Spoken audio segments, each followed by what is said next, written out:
Kortizol dushman.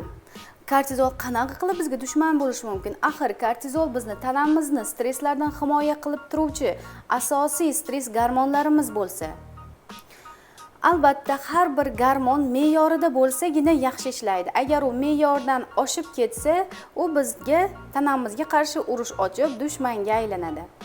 Kortizol ko'tarilib ketganligining belgilari yuz qismlarini yumaloqlashuvi, ya'ni yuz shakli yo'qolib, bir xilda yumaloq bo'lib qoladi.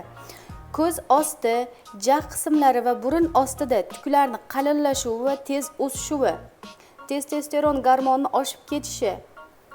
Bundan tashqari yelka, son, qorin sohalarida yog'larni juda ham ko'payib ketishi, bo'yin umurtqasida esa yog' to'planib, bo'rtib chiqib qolishi, tanada oq va qizil chiziqlar, tana chiziqlarini paydo bo'lishi, tanamizda esa sababsiz ko'karish izlarini paydo bo'lishi, bularning barchasi kortizolni oshib ketganligi belgilari hisoblanadi.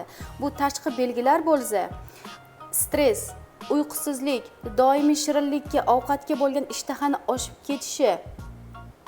Bu esa miya faoliyatiga ta'sir qilgan kortizolni oshishi bo'ladi. Bizda esa kortizolni me'yorga keltirish uchun ajoyib nabor bor. Bu naborni narxlari qiziq bo'lsa, kommentariyada nabor so'zini yozib qoldiring.